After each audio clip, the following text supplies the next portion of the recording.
The last time we met was at the EDIDA award function in Milan. True. And it's been an incredible year for you. It's been raining awards. Was here in New Delhi, no? No, that was January in New Delhi, and after that we met in April. Correct.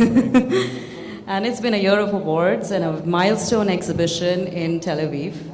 So please tell us about, obviously it's been a culmination of several years of hard work, making the right decisions, etc. I think that maybe taking the right risks. I don't know if decisions. I think that people were asking me specifically about the show at the Tel Aviv Museum of Art. How long it took you to create the show? And I said, well, 10 months. And they said, no, this is impossible. You created over 120 new pieces in 10 months. How come? So I told them, well, it's an observation of 41 years and work of 10 months. So I think that you cannot distinct between the actual or the physical time that you create than the whole time that you're creating your identity in general. 2012, when I was in Milan, in Barrera, there were 3 projects. I mean, you were pretty much there within that 5-kilometer radius with the Molteni project, which It's mainly because I'm lazy. It's mainly because I'm trying to, focus everything in one point, so I will not Well, need it to all walk. came together with the Dilmos project, which is really one of my favorite projects of your miniature chair explorations, the Molteni project, and of course the amazing stone project. Now, here I see multiple, use of material, techniques, balancing 2 different ends of the market, the collectible design market represented by a gallery, and a production project, which is Molteni. So please tell us something about how you're able to balance these 2 opposite ends of the spectrum as an artist, designer. I think that, there are probably 2 aspects to it. The first one is, then again, a negative part. It's based on the fact that I'm impatient and getting bored very quickly. So it's very important for me to have a field wide enough for me to play with different balls. Because when I'm being bored with the football, so I'm jumping to the basketball, etc., etc. So I think that this is, taking a very negative aspect and trying to make the most out of it. The second thing is that I think that I keep a certain bridge always open between the abstract and the functional, and I think that one feeds the other all the time. And as a designer, if someone will just give me a white canvas and the pencil, I will completely get lost. And I always need at least one dot or one line to relate to it and then to start to evolve it. The question is then again, where are you taking it? Even if you're working with an industrial company that create a certain typology of objects, I think that, working on it or exploring the specific field, I'm allowing myself to get lost. And to get lost meaning that my mind is somewhere in a completely different place, and sometimes this place leads me back to, let's say, reality. And I think that this imbalance between the logical and the absurd is what makes everything for me so vivid. Sounds really interesting. So you just said that you start with a dot, you start with probably a context. Yeah, and mainly it's not mine. So in relation to that, and something that was discussed by the panelists just before was designing for Milan, designing for New York, designing for Israel. Designing for myself. So you're designing for yourself. Absolutely. And Absolutely. For your own amusement. Yeah, I mean. So that's a significant achievement, that you've been designing for yourself and now you've made this very successful career out of it, where you are being approached by some of the most important businesses, whether it's a gallery, a production company, or recognized by your own culture. Yeah, well, I think that the overall picture is much more complicated. I mean, I wish that it was just I'm going to design for myself and that's it. I mean, No, it's of course, much more. but I want to know your early days when you started out. early days. Of how you were able to get to this point of convincing people of your ideas or your thought process? I never had to, luckily. I think that moving to New York 13 and a half years ago, I was very lucky to be to start a collaboration which calls it business with a business partner, and to receive a quite big amount of freedom to create what I want, and of course to try and to industrialize it and to market it and to make a real business out of it. The problem was, I'm becoming maybe a little bit too personal, but I had a business partner that injected me the, let's say, the poison of capitalism in very big dosages. Sorry, of capitalism. Yeah. I became a little bit drunk out of it, especially since the expectation was to create a brand.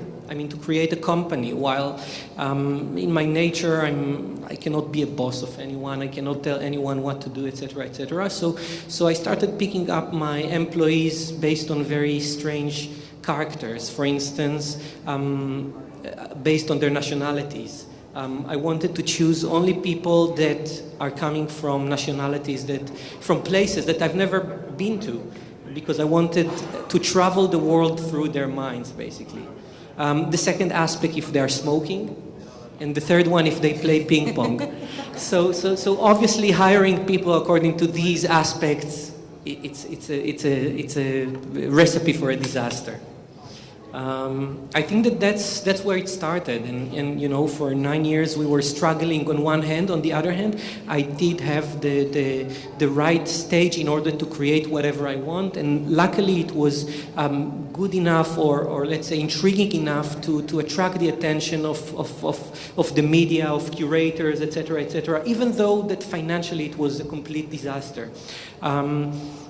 Thanks to this stage, I was able to slowly create my own language, my own alphabet. That slowly I was also able to, you know, write from this alphabet a word, and then a sentence, and then a short story, etc., etc. And luckily, these short stories arrived to the right people in the industry, and it was, I think, at that point, mature enough in order for them to come and say, we want this, we want a little piece of this. So in this case, I didn't need to compromise and to try to fit myself into a potential client and to satisfy others, rather than I was lucky to satisfy myself and someone else.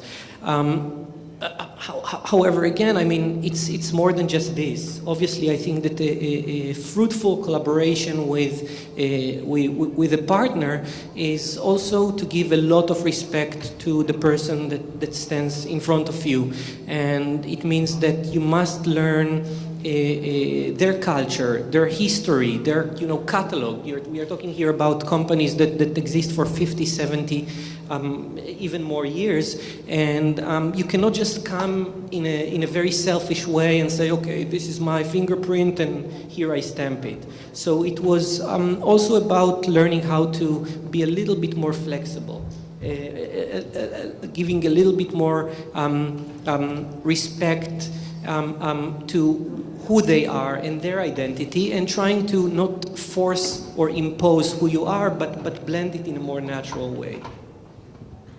So I think you've given us a peek into your career so far. I just would like to hear a little bit about your studio and the projects that probably help you sustain it from the business perspective. Of course, there are all these wonderful projects that we're all aware of, beautiful pieces, amazing ideas, concepts. But is that what the studio is focused on, mostly? The studio is me and one assistant that comes 3 times a week, and basically she's my boss. so it's very hard to call it a studio. I mean, she tells me when she's coming, when she's leaving, and what she feels like doing the same day. And it's not that she's great. I'm just too lazy to fire her and to fire someone else. So it's not a studio, you know. I think that I choose if I want to or not, you know, to follow my identity. And part of it is, for instance, being a completely control freak. And as a control freak, it's important for me to work with as less clients as possible and to be 100% hands-on on my projects and to understand not only just, you know, I don't work with a client, I sell them a drawing and that's where it ends. I mean, it's very important for me to follow the whole process of development and of production and even of marketing and sales and all these kind of things in order to understand the full picture and to learn as much as I can. You've just recently moved back to Tel Aviv, your country of origin, after having spent many years in the design capitals of the world, New York, Milan. So tell us a little bit about moving back. How does it feel? How would you take your next course in design forward? Well, the choice of moving back to Tel Aviv was first because I hated New York. Secondly, I was working only in Italy. And third, I'm addicted to sun. So for me, Tel Aviv was a little bit quite obvious. I've been offered a big exhibition, so I said, okay, I'll give it a try. And I rented a place for 2 years. And at the end of 2014, I will reconsider if I want to stay there or not. Obviously, emotionally, I'm attached to this place. This is, you know, who I am in a way. You know, I cannot say that I'm pro-Israeli or something like this and being a great ambassador of my culture, because I think that then again I represent only myself. I read something very interesting with regards to your Tel Aviv exhibition. It said lighting without a light fixture, a wind without a fan, smoke made out of stone, and a dripping chair. So that's, I guess, a peek into your brain, your thoughts. So please tell us something more about your design, some of your favorite works. Very poetic.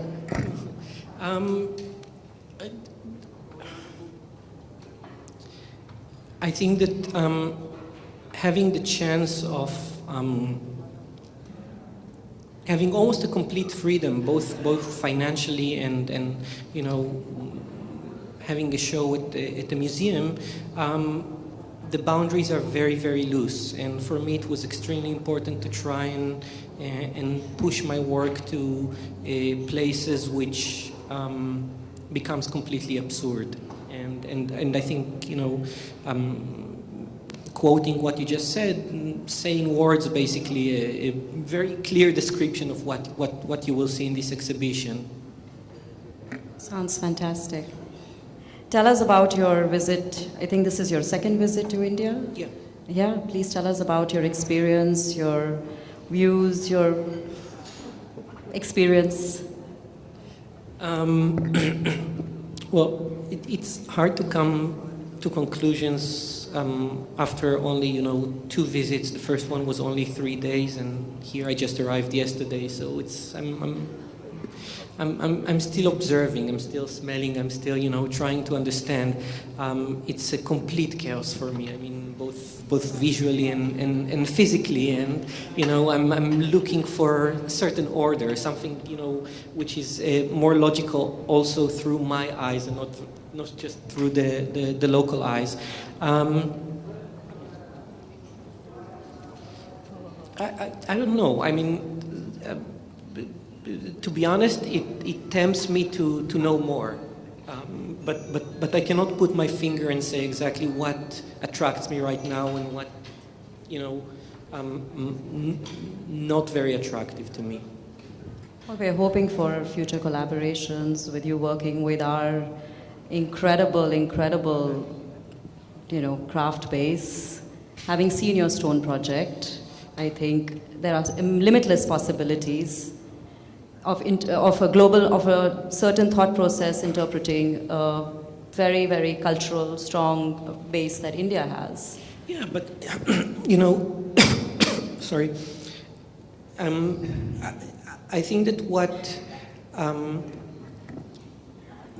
you can benefit from me maybe, and then again just in very, very small dosages, is not necessarily not just from me, from people from abroad, is not necessarily just to use our creative skills and to try and impose them, or to be assisted by them in order to evolve your industry, but I think that it's more important, as I said, to be able to bring these kind of minds actually into the place where you study the essence. I mean, to bring them into the academy, to give classes, to give seminars, etc., and to be able to educate a generation that is starting to think this way from the beginning and not just imitating what they see abroad. I think that's very relevant. I think that makes a lot of, it would bring a lot of strong direction from the sort of base level. You went to college, you did industrial design at Bezalel Academy in Israel. And was industrial design out of choice? Did you know what you were going to do at that point? Clearly, your process as a designer is very conceptual, it's very artistic. Were you always interested? No. Tell us a bit more about that, because that's where it kind of starts, and what's that journey about is what I would like our audience to.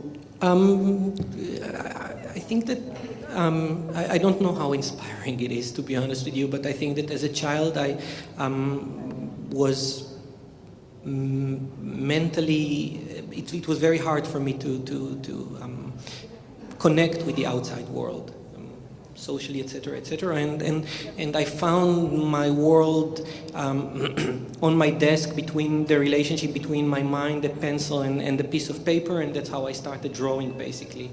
And I think that I was not pleased enough with my drawings because they were not so precise.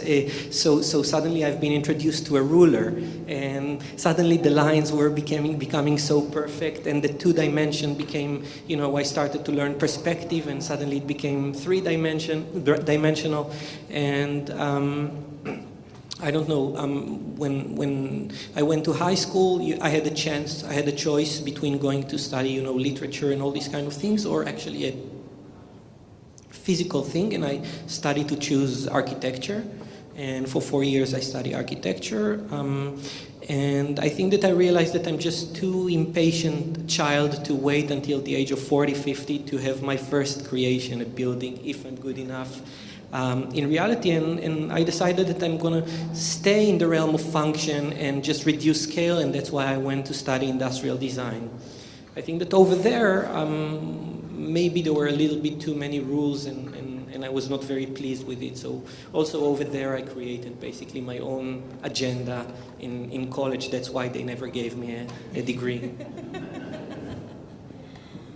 So that's been lovely chatting with you, Ron. And I think we've kind of gotten an understanding of, all of the amazing projects, the risks, the journey from the starting until now. Wish you all the very, very best for the future. I'm sure we're going to be seeing some amazing designs coming forward in the next year or so.